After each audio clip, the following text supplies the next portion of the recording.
It's not just a single disruption, but you've got AI, the technology, you've got trust challenges, you've got this constant volatility, you have a lot of sector stresses like what we talked about in healthcare, or just how supply chain has been interrupted just based on geopolitical changes.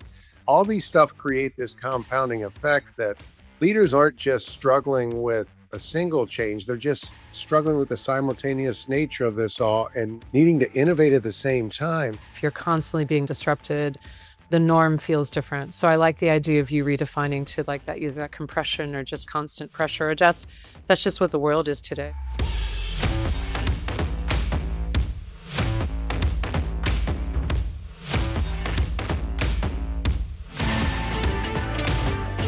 Welcome to another episode of Building Brand Gravity. I'm Anne Green. And I'm Steve Halsey. And today we have a fun one, Steve, because we're going to dive into our first Mailbag episode of 2026. I love the mailbag. I love the mail, Anne. We're a small but mighty podcast, still growing in listeners, but we have been collecting questions based on our season 4 episodes to date. And there's some really great one here that will not only take us down memory lane, but will also give us a lot of things to discuss and debate today. Which we enjoy. We'd be doing that anyway, but we're doing it here on the podcast for you. So we're going to be covering, I think, pretty much all the topics we've touched on with our wonderful slate of guests, as well as episodes Steve and I did together. So a reminder, if you hear something in the discussion that intrigues you and you haven't had time to catch the full episode it's based on, now's your chance.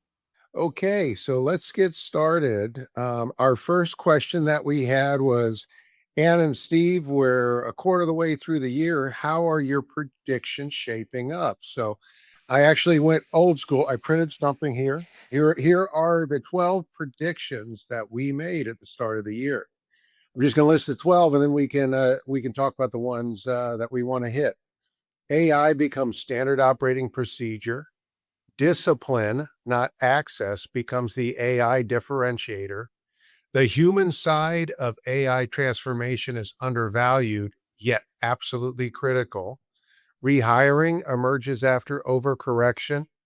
Healthcare stress intensifies and signals broader system strain.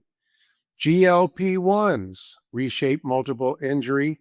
I think we can just say we hit number 7. Volatility is the baseline, not the exception. I think that was like a gimme. Number 8 was synthetic reality triggers a trust crisis. Proof and external validation matter more than ever. Cyber risk and AI slop escalate together. Corporate narrative becomes an operating system, and the importance of the rise of the counselor related to human judgment augmented by AI. So those were our 12 predictions. And again, taking volatility as the baseline is a given. And how have the rest of your predictions done so far this year? Yeah, I mean, we predicted volatility, but it's really gone off the charts here at the start of the year. So we'll just let that one be. Okay, so a couple of mine so far, how are they doing? GLP-1s continue to make huge strides. I mean, the pill form is huge. We're speaking with clients and other experts from retail to flights to health to food. I mean, it really is reshaping everything. So I think we've only seen the tip of the iceberg. So I would say that this is still a big year for GLP-1s. I feel good about that one. The rehiring question is an interesting one. There's been a lot of pushback on whether layoffs that have been done to date are truly related to AI. I think that some of that has been fully debunked. There's absolutely job loss related to AI. I don't want to minimize that. But I think that we are seeing companies trying to feel out what is the right size and what's the mix of skills. And there's definitely hiring going on. And I do think that some who cut too much are rehiring. So I think I get a kind of a progress report there. I don't know if we fully landed the plane. Cyber and slop. What's really interesting about cyber, I mean, slop is everywhere, and I do think you see a backlash against it, especially in fields like ours, but many fields. The big thing that's really interesting to me on the cyber side, though, is the big announcement in the past week that Anthropic has put together what it calls Project Glasswing, and that is related to an unreleased model named Mythos that sort of leaked out onto the scene, which they feel represents such a threat to the internet as we know it because it can find so many bugs and exploits that just have not been found by humans. Some over, I mean, they're talking about stuff in the Linux kernel that hasn't been found for 25, 26 years. So you have big, big players across financial services and technology that are getting early access in order to try to strengthen and shore up all kinds of aspects of the consumer and public internet and the protected internet. So we'll see. Those are some of mine so far, Steve, that I've been watching. How are your predictions doing? Which are the ones that you were thinking about as we went into the mailbag? I think they're making good progress, but as I've reflected more over the last 3 months, I think it's important to understand the biggest prediction and the biggest theme that we're talking about here isn't AI itself. The prediction that I was really making about that was really AI as a pressure point, right? And that certainly has become probably more true than has been expected. And from professional communicators and marketers, what they're dealing with is just kind of stacking of forces. It's not just a single disruption, but you've got AI, the technology, you've got trust challenges, you've got this constant volatility, you have a lot of sector stresses, like what we talked about in healthcare, or just how supply chain has been interrupted just based on geopolitical changes. It's just creating this really whiplash that somebody that was in a losing situation yesterday now all of a sudden is in a winning situation just based on how supply chains change. So that sector says all these stuff create this compounding effect that leaders aren't just struggling with a single change, they're just struggling with the simultaneous nature of this all and needing to innovate at the same time. So I don't know. I'll play a bit of a contrarian. I think we're less in a disruptive moment and more in a compressive moment where everything is just pulling together really fast. And it's a point where clarity in leadership and clarity in communication, I think, is more critical than ever. Yeah, it's interesting. If it's disruption, sort of indicates a deviation from the norm. Like it's to me inherently encoded in the word. And if you're constantly being disrupted, the norm feels different. So I like the idea of you redefining to like that either that compression or just constant pressure or just that's just what the world is today. So our predictions are tracking along. I think, so far so good. But I like the idea of Steve that we have to keep kind of reframing because it is an environment that requires constant interrogation. So we're going to go on now to questions related to another one of our guests, a friend of the pod, Natalie Nixon, author, speaker, consultant, amazing person, really someone I admire and watch her work closely. I spoke to her about what we called rethinking productivity in the age of AI, related to her new book, Move, Think, Rest. And actually, her first book, The Creativity Leap, is just coming out in a new edition. So, check Natalie out. But there was a quote that Natalie shared in the book and in the podcast discussion saying this isn't as much a tech revolution as it is a human one.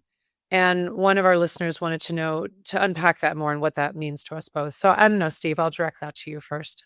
I think what was really amazing about the discussion you had with Natalie and Natalie's book, I think if 95% of us wrote that book, the title would have been Move, Think, Stress, right? Versus rest. And I think it's really easy to get caught up in the technology and the discussion and just really view it as that. But it really is, as we've been talking about it, it really is about a human evolution. How do we evolve the process of creativity? Creativity is still inherently human. You need all that judgment to pull together, to inquiry, to improvise, but it really is placing kind of a premium on judgment. It's not really replacing it. So, I think that's where some of the confusion happens is that people see technology, right? And it scales the output but it doesn't really change what becomes inherently human, I think. And this is one of my contentions. I actually argue AI is requiring us to be more human in terms of what we think. And I also thought it was kind of interesting, and I wrote this down here, like one of the points from that discussion was again, AI increases the premium on human judgment. The question isn't how fast, it's how meaningful. And I thought that was really a powerful takeaway from that session.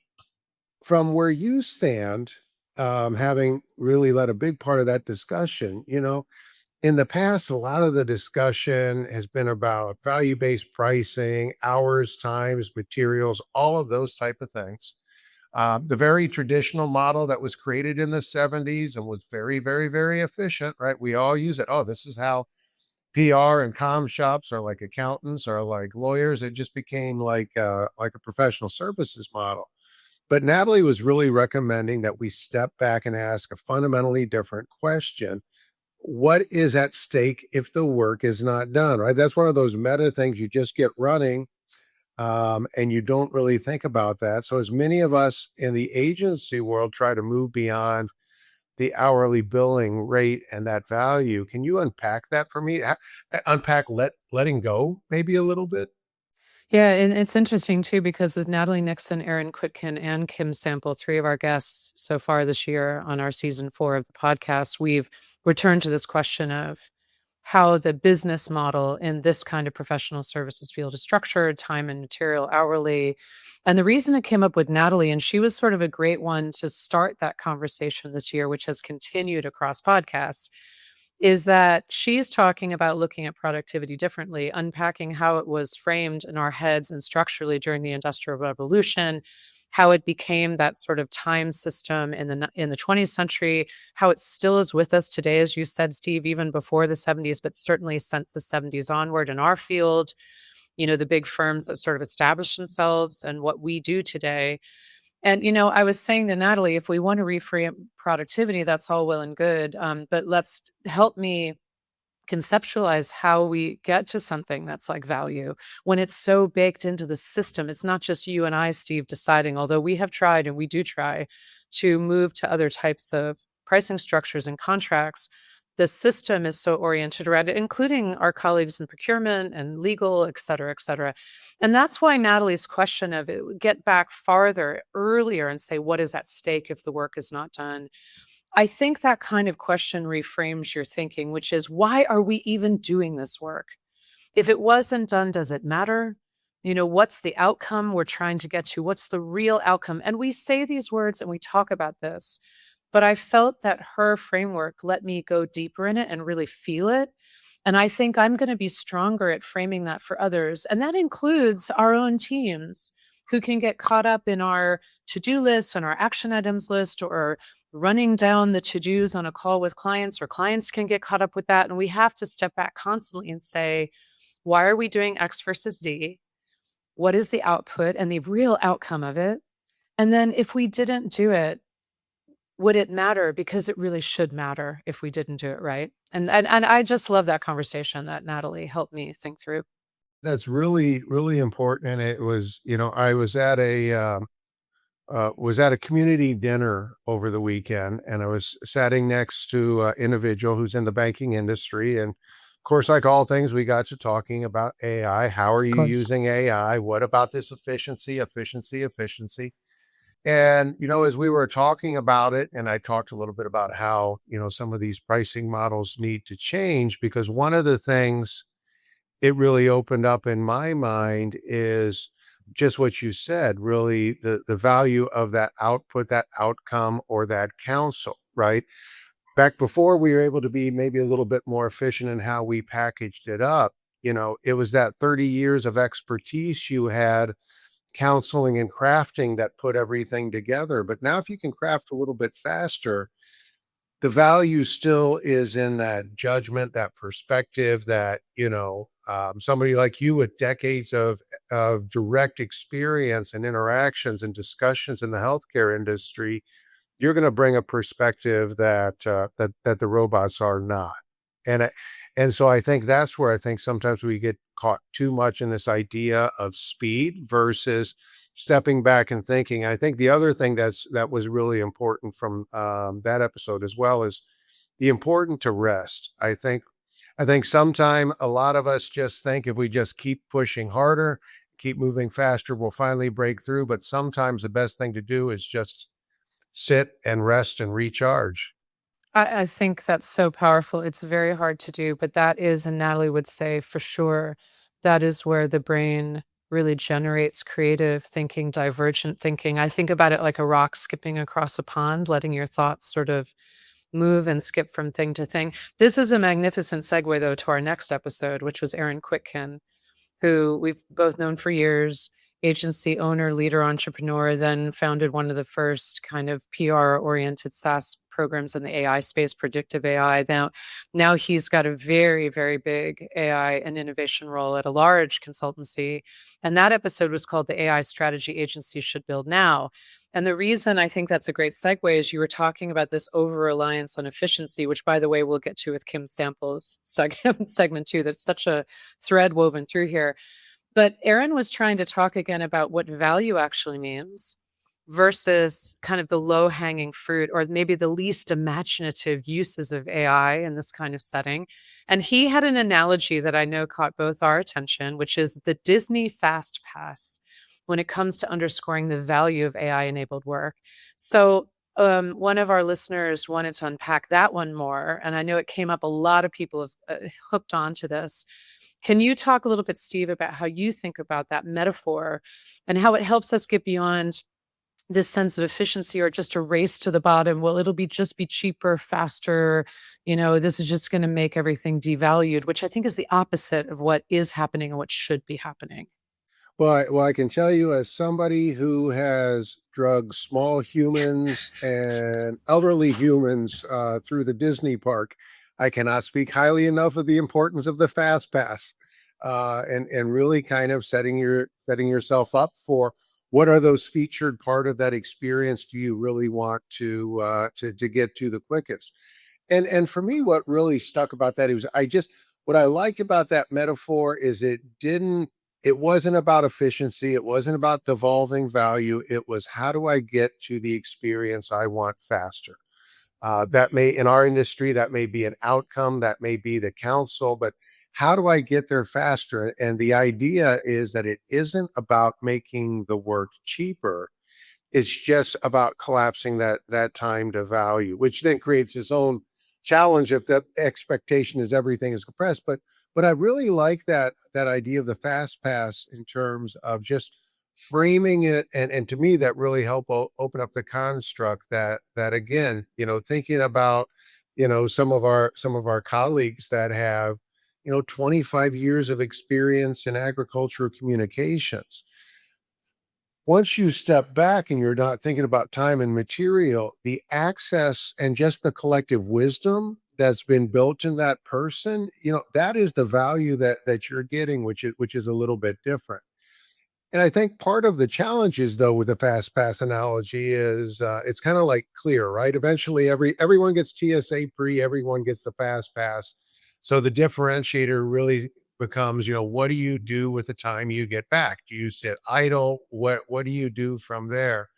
So for me, it kind of is pulling its way to the gap isn't really who has AI or access to it, but it's who's really built a discipline about it. Their standard operating procedures, their embedded workflow, their narrative alignment, but also to have the perspective and the curiosity and somewhat the joy to try and use it to unleash that fast pass a little bit faster.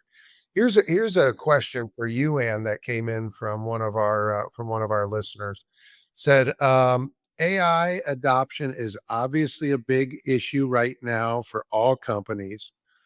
What are you two seeing in terms of the main challenges as well as approaches that are working? So I'll let you have that one. Nice little softball for you. Oh, it's easy. It's only the biggest problem facing this this moment in time. No, and Natalie said it earlier, this is a human revolution, not a tech revolution, or not just a tech revolution. We can argue that question. My feeling is this is a very significant, I mean, this is not a hard feeling to imagine. This is a highly significant moment of pivot societally, as us as humans and as professionals. You've said, Steve, before that we have to work harder than ever individually and as a company with employees and colleagues to ensure in continued competence, that you are competent in a field that is going to evolve rapidly, is already evolving rapidly. And that includes tools and resources and how you use them to augment yourself, not just, as you said, a race to the bottom. but it's also the relevance. How do we stay relevant in a changing world? It is a large mental load right now for AI. I said in our town hall to all of our staff, you have the parts of AI, the parts of our brain that are looking at all of the promise, medical advances, augmented intelligence, working faster, smarter, etc. And then you have the many hard things about AI, societal disruption, workforce questions, energy use, land use, scary things like cyber, scarier things like autonomous weapons. This all sits in people's heads at the same time. I think the first most critical thing regarding AI adoption is for us to give our teams and ourselves permission to understand that we have to hold all those things at one time. We can't pretend there's not truly challenging, even disturbing aspects of how this change is happening and what AI could mean for society and the world, while we're also holding the tremendous promise and even the joy and excitement of the new things we can already do because this is woven through our lives. If we can hold both those things and then step back and say, again, what is at stake here? That human judgment, the expertise we bring to it, including the expertise we're building among our younger staff as well, then I think we have a better way to get around some of those more psychological aspects of adoption and also encouraging people to interrupt their own workflows. You have to find new ways of working. And really, it takes many layers. It takes a lot of different types of programs and support at once. Has to come top down, bottom up, peer to peer counsel, all of it at once. But then together we can advance this because I do think we have to remember it is the human that has to evolve along with this, alongside the technology. 100%. Yeah. So I guess if you're good, let's go on to one of your and my episodes. This was a solo Ann and Steve show. And it was based around a concept that you've been cooking for a while and that I am very taken with, which is your narrative is your operating system. And we had a whole discussion about that. So if anyone hasn't heard that and they're at this point of this episode, I do encourage you to go back because we get quite into it. But in terms of the questions we received from folks after they did listen to it, Steve, I'm going to start with you because you are the one that has sort of pulled this together. How is narrative in this context? If narrative is your operating system, your OS, how is that different than brand or organizational messaging? Or are you kind of talking about something like values? How is it distinct from those things? So we make sure that our listeners understand those core concepts better. And I think the answer is yes, it's all of those things and more. As I really think about narrative, just in the way that work is evolving, communication is evolving. As we talked about the always on world, we are in a zero click environment. It's this idea that narrative has really shifted from what traditionally were campaigns and messaging into, honestly, it's more of a governing system that aligns leadership, that aligns culture, that aligns AI output, crisis response, and brand behavior are all things that come into play. And here's kind of what I mean is that narrative becomes your operating system. I've referred to it kind of as almost kind of like the DNA of the company, but it's ultimately how your company makes decisions under pressure because everyone and even AI is watching. So you create an internal culture, an internal way of working, an internal narrative that yes, you have messaging that creates your expression. Yes, you have branding that creates identity. Yes, you have narrative, which is, hey, here's the story you want to construct. And I like the way you created that definition of calling it the big N narrative is really about that decision logic, because where this idea really started to crystallize for me was, you and I have been working with a really large company that's really just trying to figure out what is their narrative path forward. And it became really interesting. We did a lot of market research of professionals in the field, their customers, employee research, media scan. And what came through to me was that there was some kind of connective tissue or force that really governed how organizations operate when times are easy and which are not. And it becomes the unspoken narrative that when you talk to hundreds of employees, you can really pull it in. And so to me, that's really when I say narrative as the operating system. That's what I'm talking about. It's the way you behave, it's the way you talk. It almost creates a almost kind of like a it's a shared story about a company or a brand that becomes really really personal, but it's also, if it's not aligned, everybody can be operating with good intentions and run in different directions. I think the example we used was like if somebody was told to, once again, we'll go back to AI, implement an AI strategy.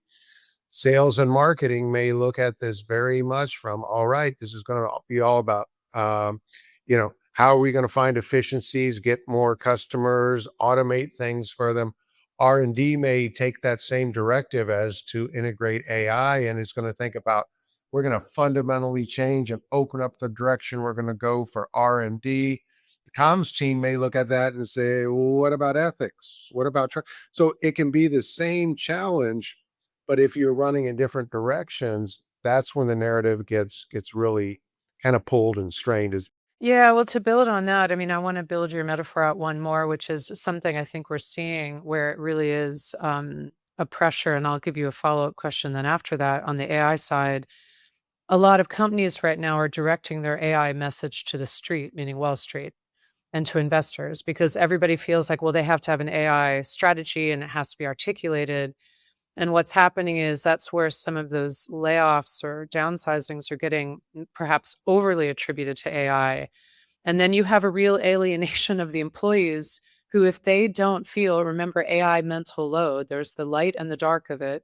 If they don't feel empowered, if they feel this is going to disempower them, threaten their job, that there's not an ethical approach to it, that the company is sweeping the difficult things under the rug, and or they're just all about AI is going to just replace your jobs. Why are they going to adopt the technology? So that to me was such a crystallizing of narrative as operating system. Now, staying on AI for a minute, a follow-up question, Steve, we got is the fact that you claimed, and I think it's very true, AI out there, especially large language models, will naturally put more pressure on a company's narrative. And if it is fragmented or not cohesive throughout the organization, it's not going to be perfect all the time in every place. But if there's not a strong sense of what that is as an operating system, you get a lot of pressure and fragmentation. Talk more about that, because I do think that's a really excellent observation.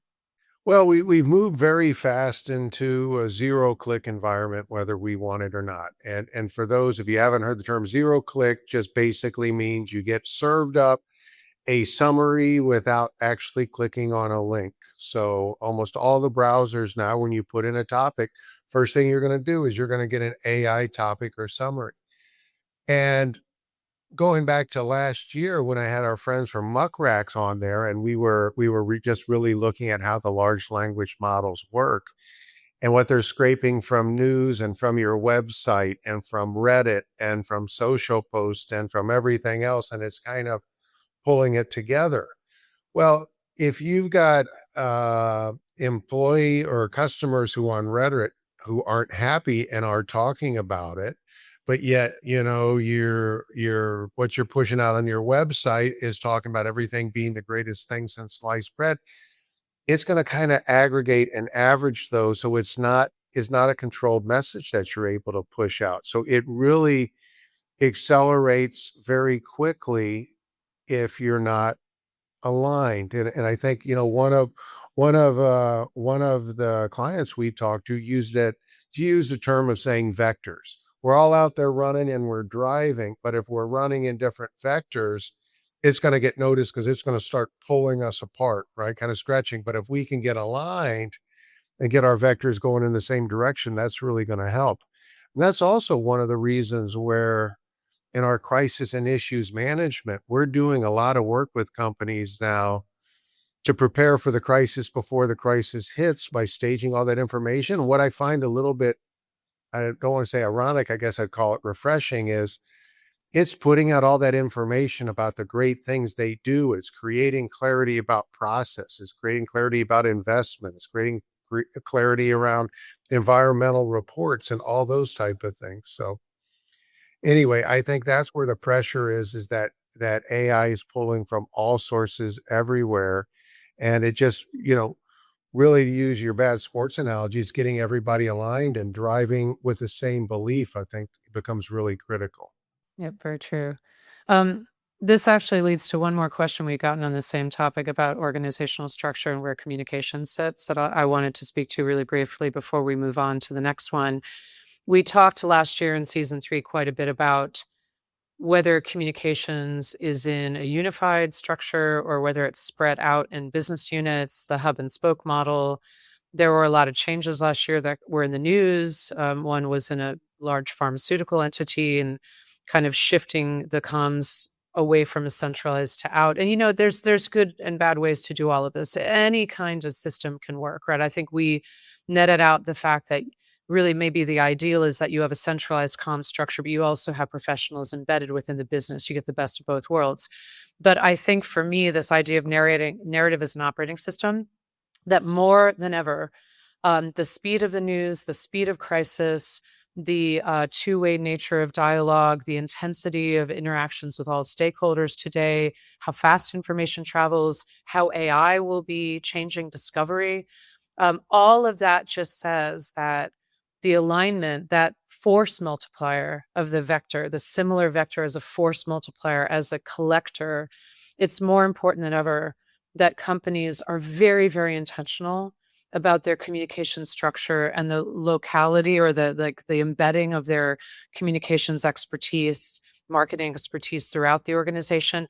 And not only that, but that the points of connection are really tight, that the matrix understands itself, and that those points of communication can flow back and forth because there's no time. In fact, I'm going to be interviewing an upcoming guest for his new book about crisis comms, and he's talking about the speed and the intensity. And I think when I get to him in a couple episodes, we'll talk about this again.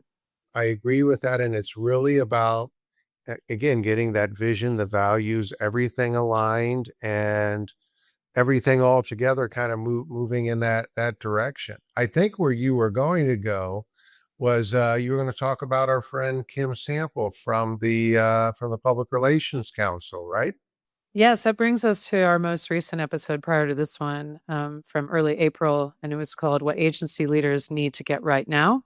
That's Kim Sample, president of the PR Council, as you said. And it touched on a number of things that matter. I mean, one thing that I'll have you comment on that we got a question about was consolidation in our industry. Kim and I spoke about it briefly. There's a lot of consolidation happening at the largest firms and at the holding companies. There was just questions about what trends we're seeing in this space. What are the implications? So, what are you thinking about this moment? I mean, it's not the first we've seen in our industry, Steve, but what is it looking like to you right now as you look out there across the landscape? You're definitely, it goes without doubt that we're seeing some of the big holding companies make really significant moves to try and get scales, and in those kind of cases, trying to get efficiency. And unfortunately, there are a lot of amazing professionals, that are being put out in the street as part of the process. But I also think one of the things that becomes interesting in moments like these, again, the head loss is about the big job loss and the consolidation, and the numbers are staggering.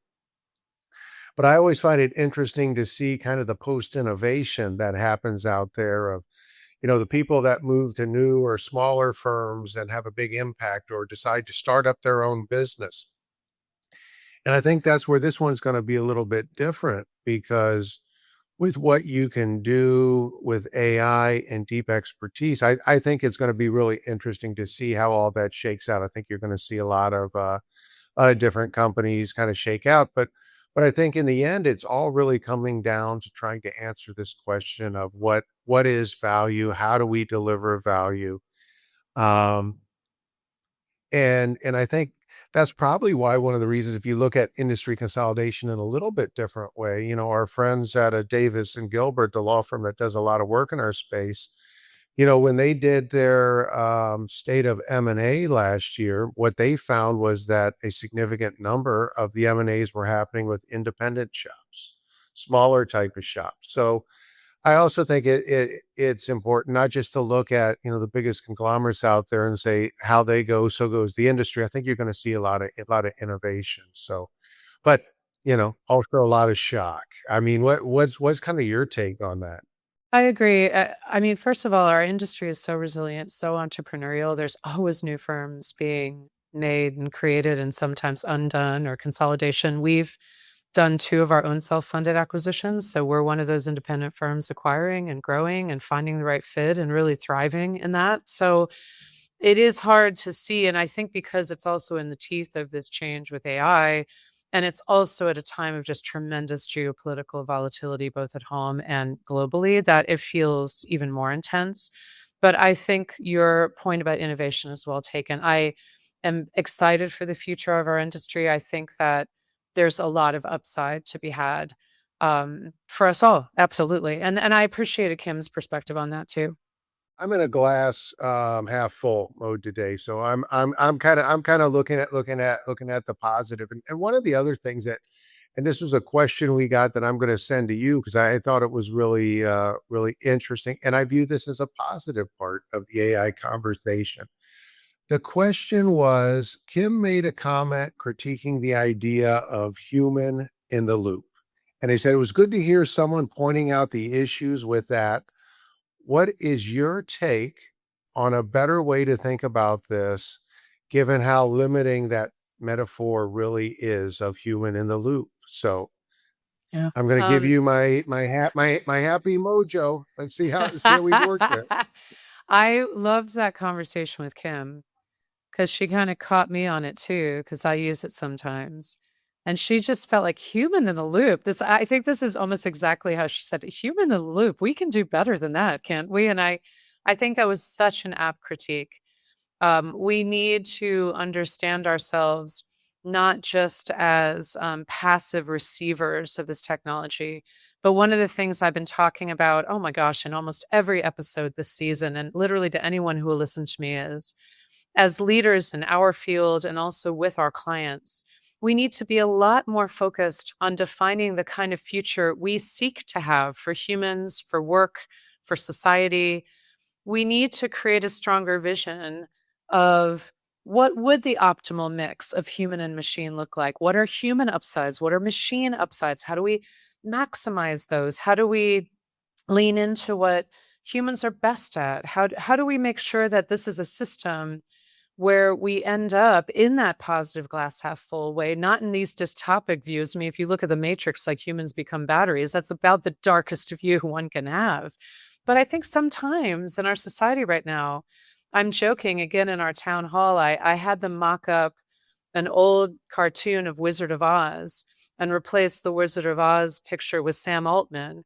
And underneath, I had the caption say, "Oh, great wizard, what will happen to us?" And it was a joke to break it up, but in some ways, it's very serious. It's like we're sitting around waiting to see Dario at Anthropic, Sam Altman, Google, what are they going to do? What's going to happen to us? Every report that comes out from an analyst, like the Citrini report, people freak out. They over-index because they're trying to read the tea leaves, look at the crystal ball. I would love to see at least as much energy in us defining the future that humans will have and want to have with this technology. I mean, what's your take on human in the loop, Steve?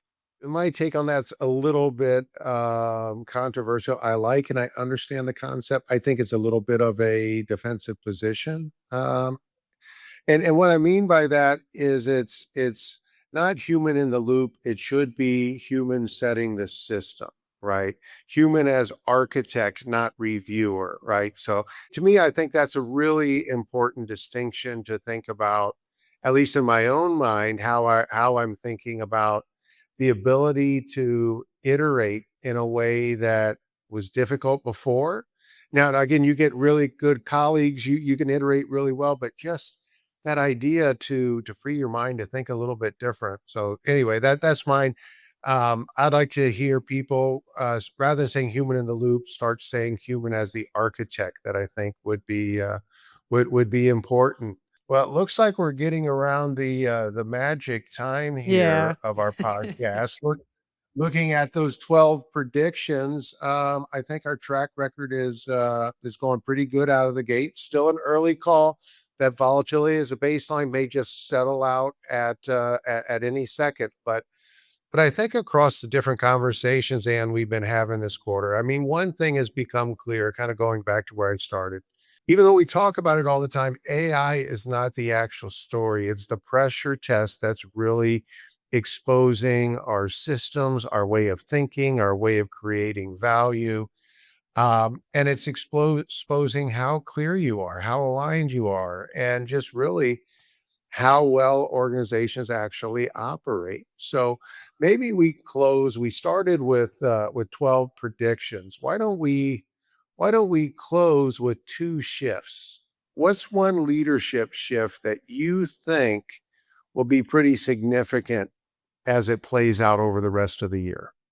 I mean, I think last year the CTO at Deloitte had put out a stat that was widely covered, which was companies investing in AI, 93% of those investments, whatever group they surveyed, was going to tech and 7% to humans. So I think the big leadership shift for me, and I think about this every day as CEO and as a partner with you and in our leadership, invest in people as aggressively as you invest in the technology and understand this is a human change, and that we as a society and as business are likely under investing in the only thing that actually drives adoption, not just of AI, but adoption of a changing landscape. And how about you, Steve? What's your leadership shift? Well, I think for leadership, it's to really think about and treat narrative like infrastructure and operating system, not messaging.